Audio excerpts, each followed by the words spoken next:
Hey guys, welcome to new vlogs. अभी हम हैं कोलकाता के तामलुक शहर में और यहाँ पे ये सारे हमारे कैंडिडेट हैं। डिप्लोमा में ऑटोमोबाइल से डिप्लोमा किए हैं और बीटेक फाइनल ईयर के स्टूडेंट हैं। अभी इन लोग का 10 दिन का ट्रेनिंग है और ट्रेनिंग कंप्लीट होने वाली है 19 तारीख को। और 19 तारीख को ही ये शाम में सबका थर्ड एसी का टिकट हो गया है और ये लोग निकलेंगे चेन्नई। साथ में हम भी निकलेंगे इन लोगों के साथ चेन्नई। और हम लोगों के तकरीबन 60 to 65,000 का टिकट हो चुका है। तो अभी अभी ये वीडियो में सब लोग हाई करेंगे और अपना अपना थोड़ा नाम वगैरह बताएंगे और क्वालिफिकेशन बताएंगे, कैसा लग रहा है इन लोग के ट्रेनिंग। हाई करो सब लोग, जोर से करो ना यार। Arnav Das, automobile diploma final year. Pulak Kora, automobile diploma final year.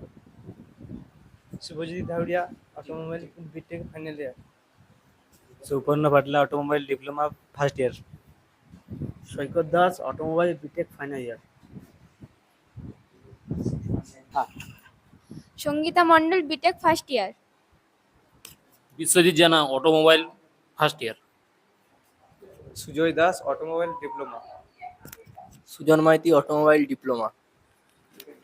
Nityanand Das, automobile diploma final year. Abhijit Dwari, automobile engineering MTech.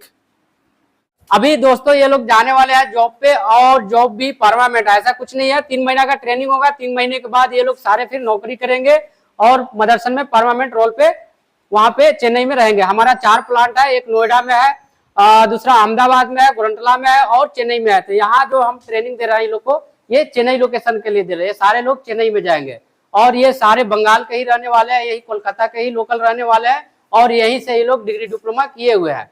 तो हम लोगों ने इनको कैंपस किया था। यहाँ हमारी टीम है रविंदर जी का, तो रविंदर जी गए थे इन लोग के कॉलेज में और इन लोग को सिलेक्ट करके यहाँ लाए हैं। और उसके बाद हम ये लोग को 10 दिन का ट्रेनिंग दे रहे हैं। उसके बाद ये लोग को ले जाएंगे चेन्नई प्लेस करके, फिर वहां से हम निकलेंगे दूसरे लोकेशन में। तो वीडियो में बने रहिए, हम आपको दिखाते हैं कि ट्रेनिंग भी कैसे होता है और क्या क्या हम लोग इन लोगों को सिखाते हैं, क्या क्या बताते हैं, उसके बाद कैसे ले जाते हैं हम लोगों को চেন্নাই में। শোনো, প্ল্যান্টে এরকম আমাদের আগে হয়েছে যেখানে আমাদের কিছু ক্যান্ডিডেট মিসকমিউনিকেশন করেছে, যেটা আমরা স্যালারি বলেছি সেটা ওভার ওখানে গিয়ে বলছে। তো সেটা নিয়ে আমরা একটা এভিডেন্স রাখবো, যেটা তোমরাও স্বচ্ছ আমরাও স্বচ্ছ, যাতে প্ল্যান্টে গিয়ে আমরা কোনোদিন ক্লেম না করতে পারি যে ভাই আমাদেরকে এই স্যালারি বলা হয়েছিল। क्लियर? तो सैलरी क्या होगा, कितना बताए थे हम लोग?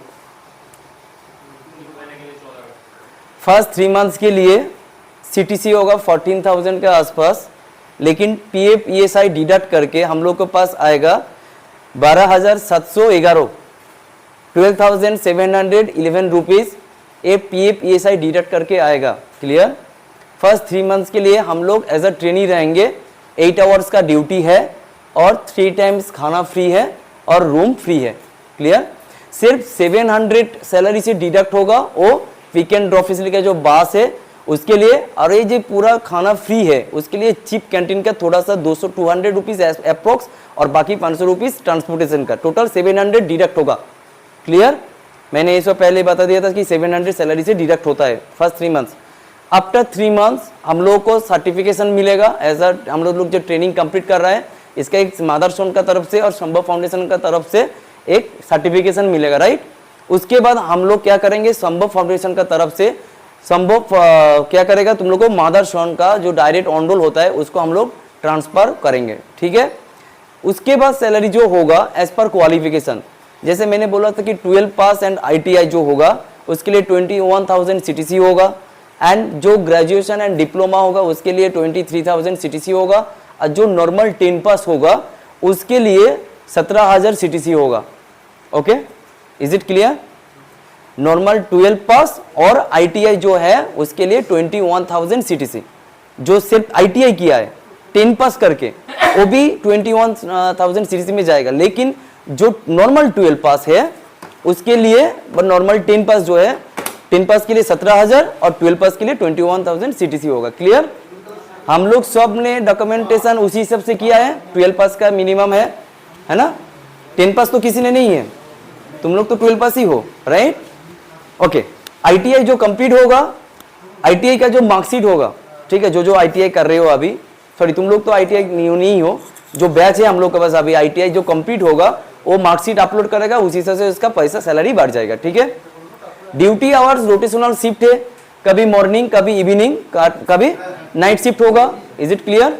एंड रोटेशनल वीक ऑफ मिलेगा, कोई फिक्स डे में कोई छुट्टी नहीं मिलेगा। ऐसा है कि संडे हम लोग को सबको मिलेगा नहीं, हम लोग को कैसे कभी मंडे कभी ट्यूसडे कभी वेडनेसडे कभी थर्सडे ऐसे करके रोटेशनल वाइज सुपरवाइजर रोस्टर देगा, उसी हिसाब से हम लोग को वीक ऑफ मिलेगा। क्लियर?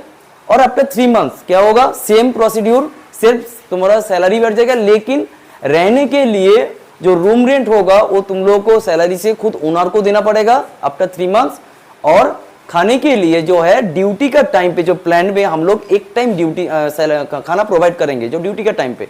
अगर मान लो कि मैंने मॉर्निंग शिफ्ट स्टार्ट किया हूँ सुबह 8-9 बजे, तो मेरे को लंच मिलेगा। अगर मैं नाइट में इवनिंग में गया हूँ तो लंच डिनर करके मैं घर आ सकता हूँ, या फिर जो डिनर नाइट में कर रहा है पूरा रात तो हम डिनर उसमें मिल जाएगा। लेकिन एक टाइम खाना कंपनी तब नहीं देगा, ठीक है, और एक टाइम देता है आफ्टर 3 मंथ्स। और पिक एंड ड्रॉप फैसिलिटी के लिए जो है वो 700 रुपीज जो करता है वो तो सैलरी से मदरसोन काटेगा, लेकिन हम लोग का अर्निंग पोटेंशियल क्या है? ओटी मिल जाता है, हम लोग को सैलरी मिल जाता है।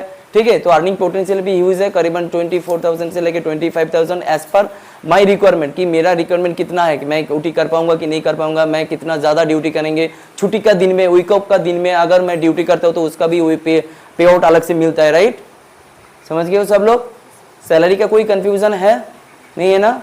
तो हम लोग जाके जो सैलरी बोले हैं ये हम लोग मेंटेन करेंगे, और किसी को ऐसा नहीं बोलेंगे कि मेरे को 30 टेक होम सैलरी बोला गया है, मेरे को 35 बोला गया, ऐसा नहीं होना चाहिए। ठीक है, क्लियर? मैं जो ऑफर लेटर तुम लोग को प्रोवाइड करूंगा उसमें पूरा सैलरी का ब्रेकअप भी लिखा रहेगा, तो फर्स्ट 3 मंथ्स के लिए कितना तुम लोग को मिलेगा।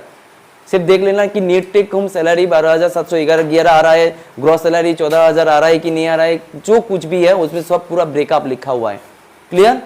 और हम लोग को जो एक रिक्वेस्ट करना चाहता हूँ, प्लांट में किसी के साथ भाई बैड बिहेवियर नहीं करना चाहिए, किसी के साथ शाउटिंग में बात नहीं करना चाहिए, लाउडली बात नहीं करना चाहिए, किसी के साथ आर्गुमेंट नहीं करना चाहिए। जो कुछ भी अगर कुछ प्रॉब्लम होता है वहाँ पे हम लोग का जो सुपरवाइजर रहेगा उसके साथ तुमको पूरा कोऑर्डिनेशन करना है। ठीक है, मिलजुल के वहाँ पे रहना है और काम करना है, आगे बढ़ना है, बस। Is it clear? Trainer sir है, चंदन सर है यहाँ पे, चंदन सर और आगे तुम लोगों को प्लांट में कैसे काम करवाना है, कैसे काम होगा, क्या मशीनरीज रहेगा, क्या ड्यूटी टाइम, हम लोग जब ड्यूटी टाइम एंट्री करेंगे तो एंट्री का टाइम पे क्या क्या हम लोग को मेंटेन करना पड़ता है, ड्यूटी का टाइम छुट्टी होने के बाद क्या क्या ऐसे प्रोसीड्यूर मेंटेन करना पड़ता है, कैफेटेरिया में क्या मेंटेन करना पड़ता है, सब कुछ सर ने दिखाएगा तुम लोगों को। ठीक है, कंटिन्यू करो, सर को कोऑर्डिनेट करो। ठीक है सर? ठीक है, समझ गए आप लोग सब? और कोई कंफ्यूजन है? जैसे कि रविंद्र जी जो भी बोले उसमें कोई कंफ्यूजन है आप लोग को? सब चीज़ क्लियर कर दिया इन्होंने, और मैंने सब चीज़ का वीडियो भी रख लिया है, एविडेंस। जाके आप कहोगे नहीं सर आपने ये नहीं बोला, वो नहीं बोला, मेरे पास है। लेकिन अब रह गया बात की सैलरी में किसी का अगर 150 इधर उधर है तो उतना से घबराना नहीं है। कभी हो सकता है कोई हाफ ड्यूटी करके आ गया, कोई एक दिन छुट्टी मार दिया, किसी का कुछ क्वालिफिकेशन है, किसी का कुछ क्वालिफिकेशन है, तो थोड़ा बहुत अल्टरनेट रहेगा। ठीक है ना? बाकी इन्होंने एज पर क्वालिफिकेशन सबको बता दिया है, और हम लोग 2-3 दिन में ऑफर लेटर भी यही मंगा देंगे, यही जनरेट करके हाथों हाथ दे करके उसके बाद हम लोग चलेंगे प्लान। ठीक है? ओके।